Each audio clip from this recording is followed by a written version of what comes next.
Hi there, this is Avi Verma again. Let's talk about Salesforce Knowledge today. What a fun topic. And if you ask me, this is one of the most interesting and one of the most popular features in Salesforce today. And I truly enjoy working on it. So I'm here to share with you some of the wonderful features and benefits that Salesforce Knowledge can bring to organizations of any size and any industry who are looking to build and implement a knowledge management practice. But before I do that, let me ask you a question. In your setting, in your organization today, how many times have you tried to look for a relevant piece of information, so be an article or a tutorial or an FAQ document, in order to solve a specific customer's problem, but you can't seem to find that information because it is either hidden somewhere in your hard drive or quite possibly in your email box, and many times it's hidden under the plethora of big data in your company. And it is this use case and other use cases like this one where, in my opinion, Salesforce Knowledge can play a tremendous role. So with that context, with that background, let me jump into my presentation, which I have split into three segments, broader segments. So first, I'm going to talk about the wonderful benefits that Salesforce Knowledge can bring to your organization if you do it right. Secondly, I'm going to touch upon various features and elements that Salesforce Knowledge can bring to the table. And I'm going to end my session by actually showing you a live Service Cloud demo on how to implement Salesforce Knowledge effectively. So with that, let me start with my first segment and talk about the benefits. Why implement Salesforce Knowledge? Well, if you do it right, if you follow recommended Salesforce method and methodology of implementing Salesforce Knowledge, it can provide access to relevant piece of information that you're looking for earlier in a timely manner. And that's the key phrase, in a timely manner, and to all your stakeholders, including customers, resellers, partners, and employees. And in that process, you're helping your customers help themselves, because having a structured knowledge base can empower your customers to do self-service, and they can do that in all channels. And as a result, you're reducing your support costs, right? And you are reducing resolution times. And I'm sure you would agree, more importantly, you are improving your customer satisfaction score. And in those cases where customers do need to reach to your service agents via chat or phone calls, Salesforce Knowledge brings a very handy and powerful feature, and that is pushing relevant set of articles, list of articles, to your agents at the time of point of service.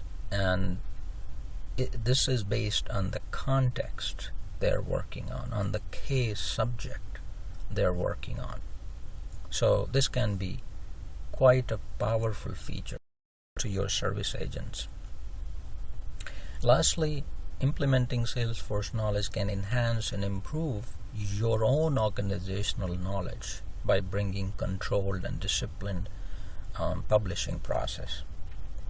So what are the key elements, key aspects of Salesforce Knowledge? So first,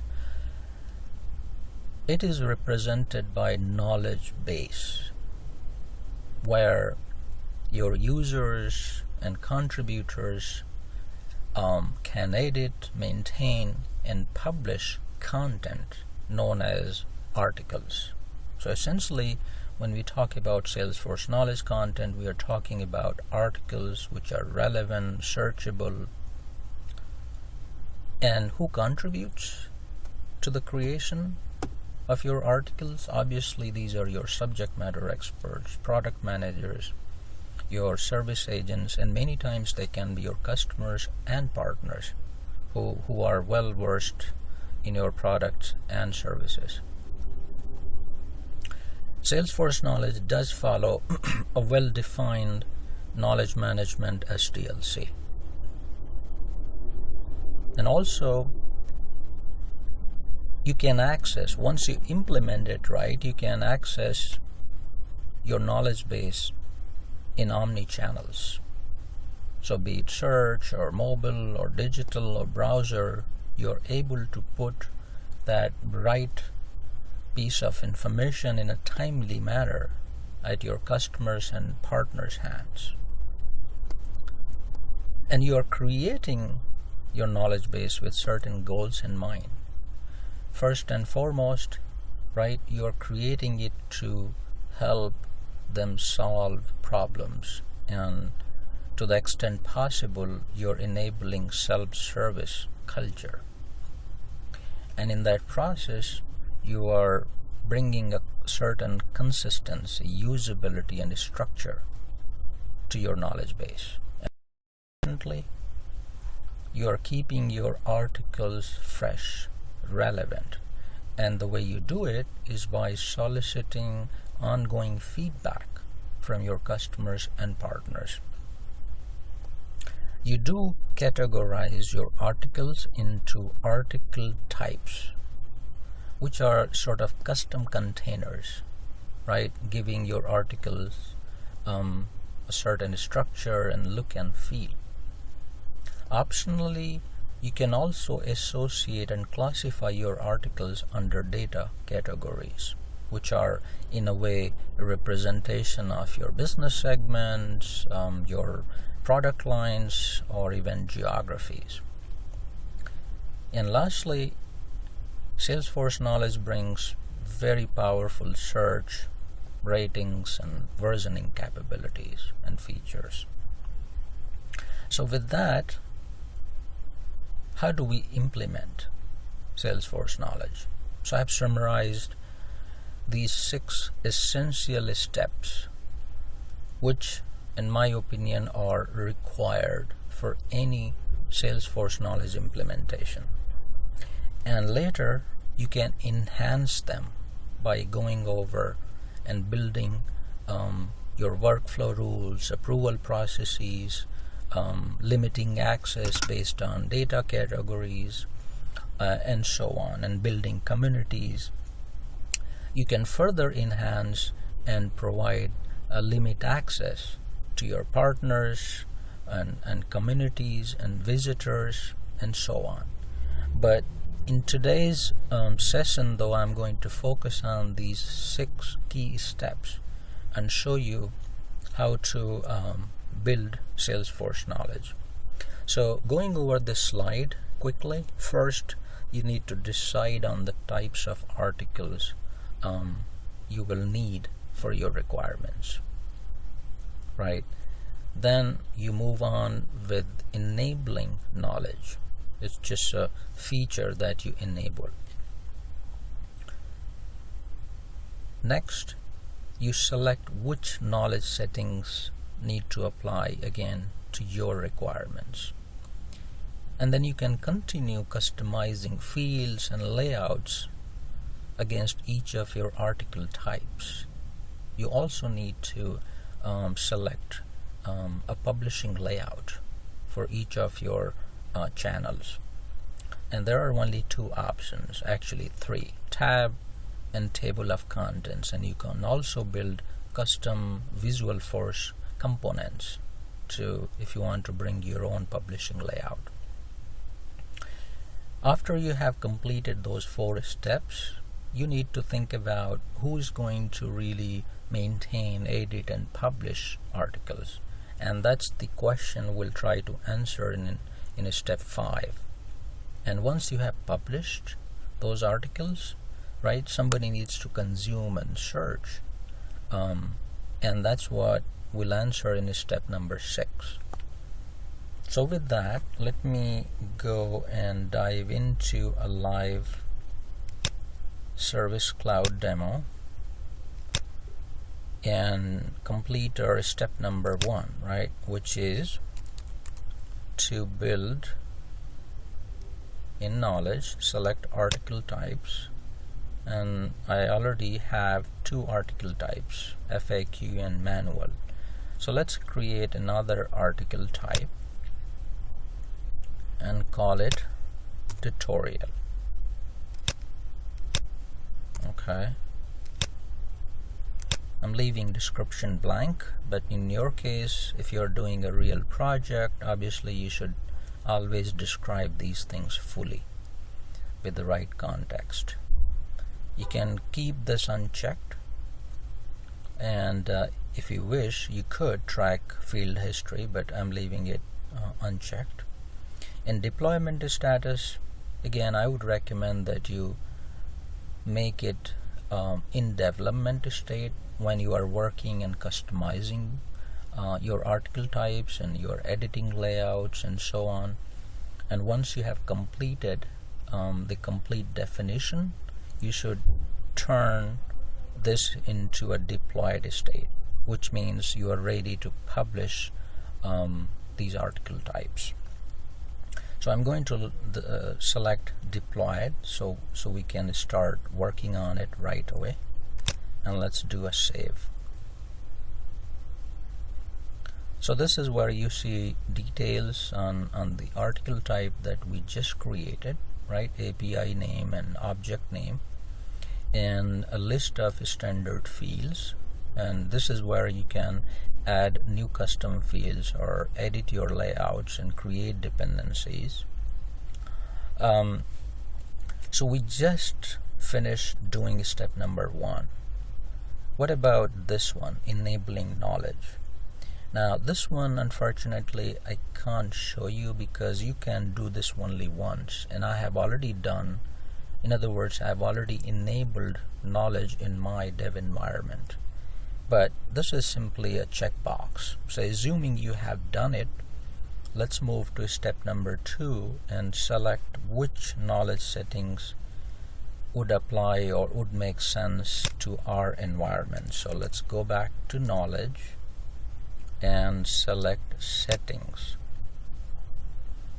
and click on edit, and let's go over these quickly.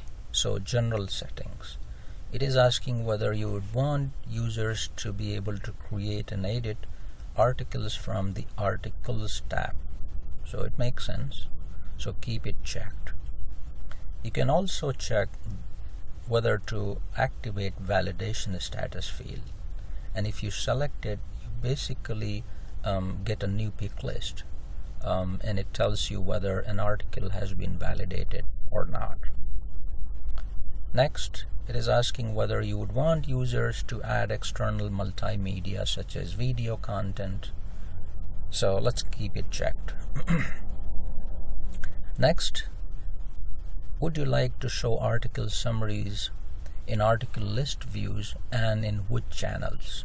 So let's say, yep, we would like to show article summaries, and I'm going to select all channels. So let's keep it checked.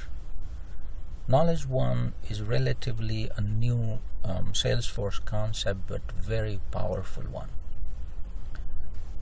First option gives you actually gives Salesforce the ability to suggest articles to you or to your service agents based on the case content they are working on. So again, very, very handy feature, and I would recommend that you keep it on, turn it on all the time. Second, Salesforce highlights relevant article text in your search results. So again, quite handy. So keep it checked. Next two checkboxes help you autocomplete keyword and title searches. So we can keep these checked. Keep single language.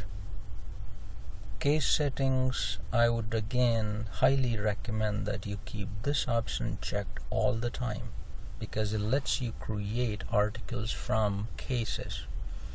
A classic example is that if you found a resolution, right, of a case, which is a good one, and you are about to close a case, you can create an article so that you can help other community members. And so I would again recommend keeping this checked all the time. Next, this feature lets your knowledge managers really assess the effectiveness of your articles. In other words, they can see if an article has been used, linked in various cases. So again, a good feature to have. So let's keep it checked. Next, the question is, from your answers, chatter answers, would you want good replies to be converted into articles? So to me it makes sense. So let's keep it turned on, and it's asking the default article type that you would like to associate with. So with that, I'm going to do a save. So I think we are done with our step number 2. Moving on to step number 3.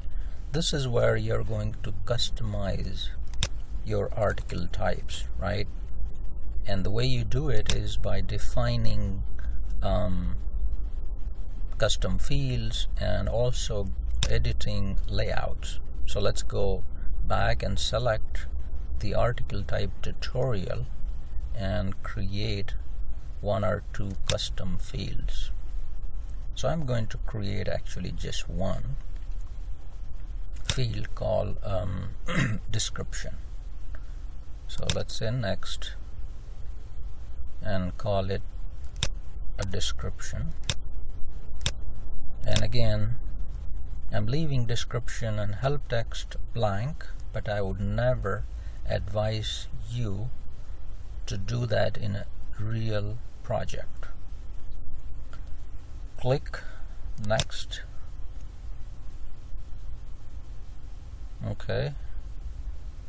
Alright, I'm leaving the field level security to the default values.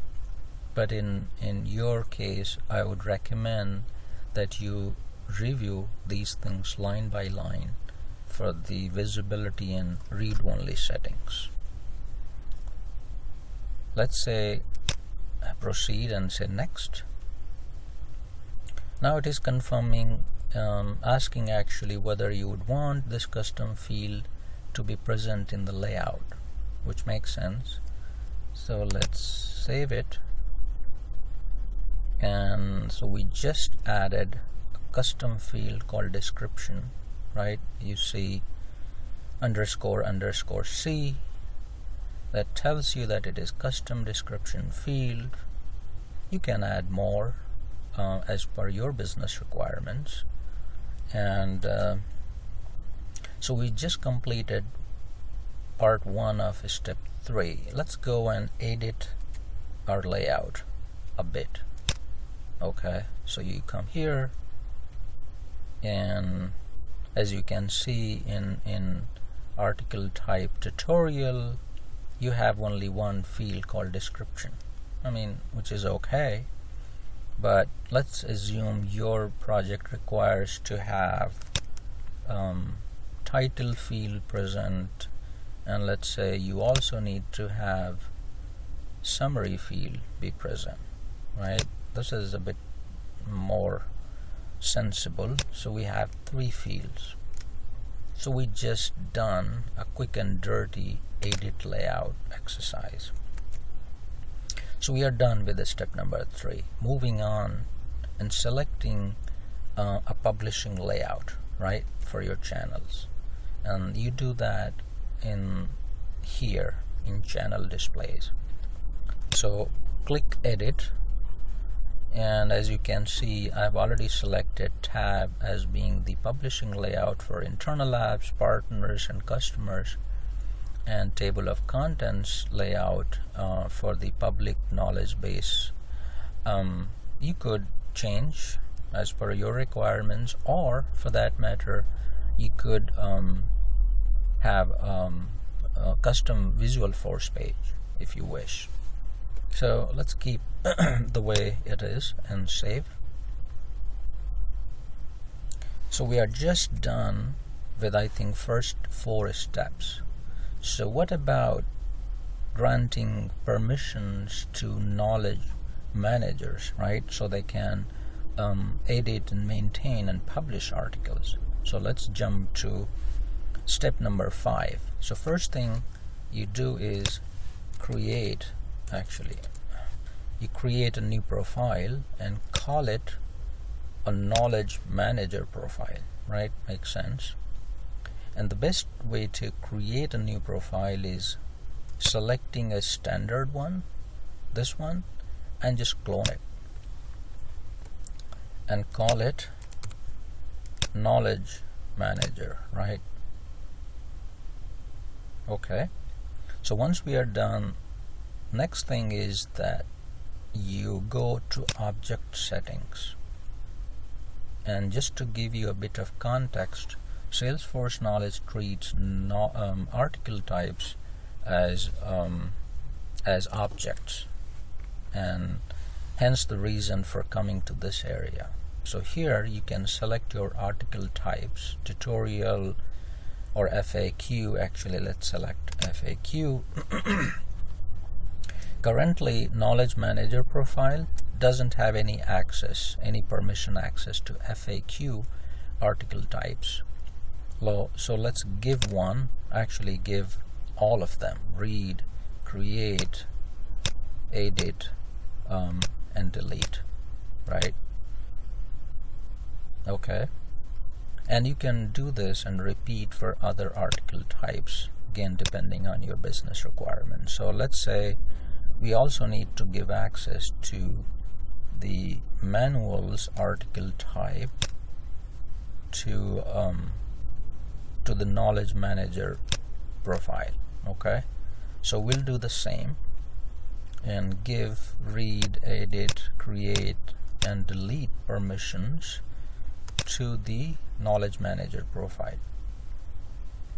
Once you are done with that, next thing you need to go to app permissions, and as you may have guessed, this is where you're going to make this profile truly a knowledge manager profile, right? So for this, you go further down a bit and go to knowledge management area, and you turn almost everything on, right? So obviously you would want knowledge managers to be able to view knowledge. I'll come to this in a moment. They should be able to manage articles, right? Should have the capability to import and export, and so on. This one, knowledge one, if you would select and check this option, actually it replaces the legacy old articles tab with something called the knowledge tab, and which is actually a great feature, very powerful one.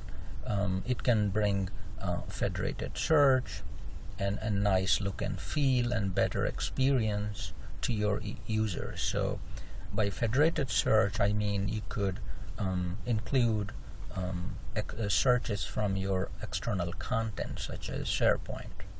Okay, for now let me just uncheck it so we can see the behavior of the articles tab, and then we can turn this back on. So let's turn these features, permissions, to the knowledge and give this to the knowledge manager profile and save it. So we just completed giving app permissions. I think there are a couple of more things you should do, and that is give permission for them to be able to manage data categories, right? And as if you recall, this is optional, but I've never seen anybody not doing or not implementing data categories for articles. So if you have product lines or your business segments, and this is how you would want to categorize your knowledge, then you should always check this on. And while you are in the neighborhood, I think you should also turn synonyms permission on, so that it will give you added advantage, and you can define synonym groups. So let's save it. And I think we should be pretty much done with this setup. Actually, now just one more thing, talking about data categories. You need to give visibility to the knowledge manager profile so they can see and work on articles under these categories. So as you can see, I do have 2 existing category groups. So you should simply go and assign visibility to all the categories underneath products group. So I just did that, saved it, and you can do the same for other group called sales, right? Okay, so let's do that quickly, and once we are done with that, I think your knowledge manager profile is ready. So let's quickly test it.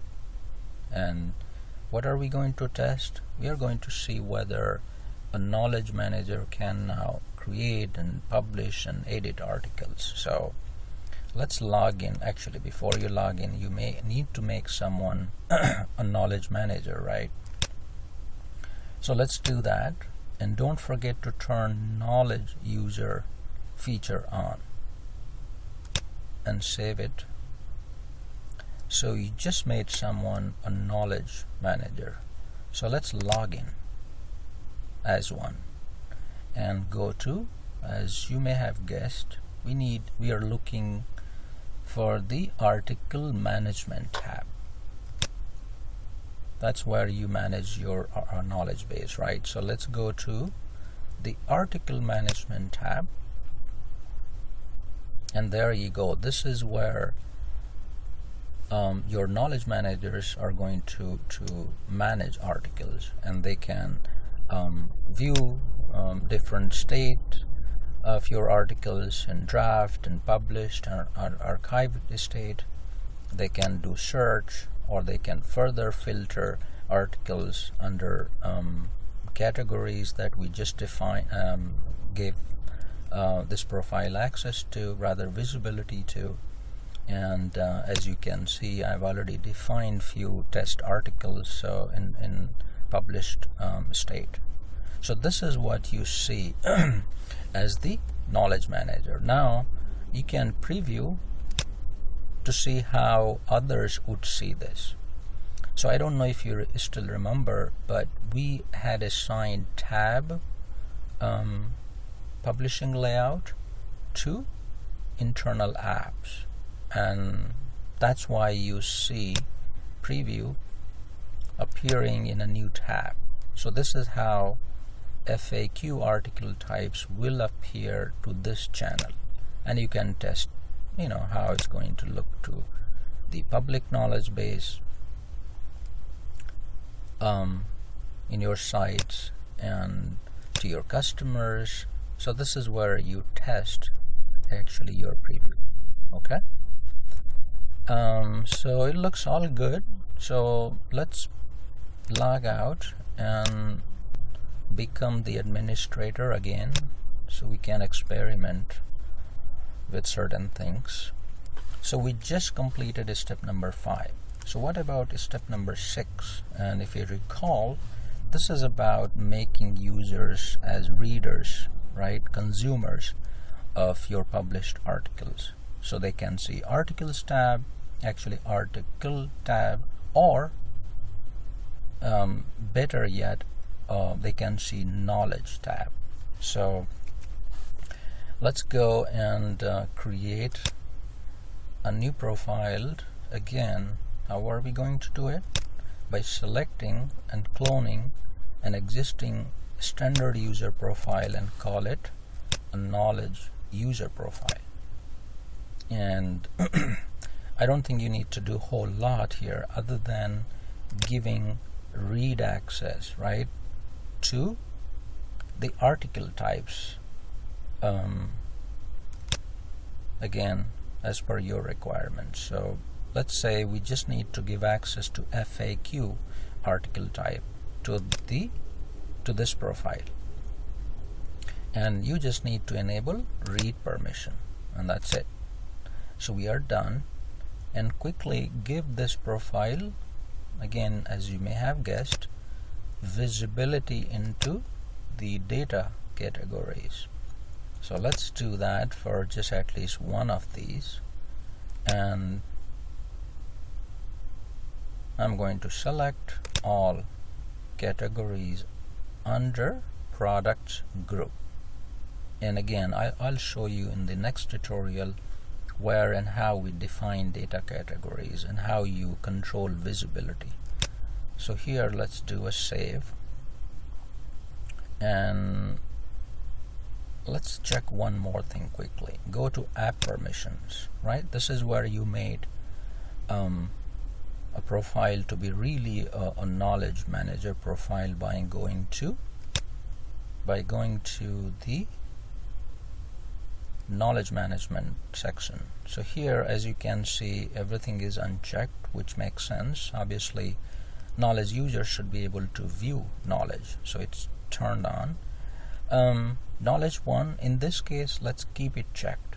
So what would you expect, right? We shouldn't see the articles tab, rather we should see knowledge tab, which is slightly actually way a lot better than articles tab. So let's keep it on and save it. So now again, we need to make someone a knowledge consumer, right? Somebody who can read and search our published articles. So let's do that. Make this user a knowledge user, and don't forget to turn this feature on. So let's save it, and now again we are going to test from an user's angle how knowledge is going to look and whether they can search and so on. So here, see, you don't see articles tab because you chose to have a knowledge tab. So let's click on it. There you go. So this is a typical experience of a knowledge user. So this is where they see published articles, right? And they can select categories under the products category group, right? And they can do the same thing for other category groups and validation statuses and so on. And if you click on it, right, this is how it's going to look. The article is going to look to the knowledge user. Okay, so I think that's pretty much it as things relate to our 6 key steps. And I think I'm going to end our session at this point. This is a logical time to end.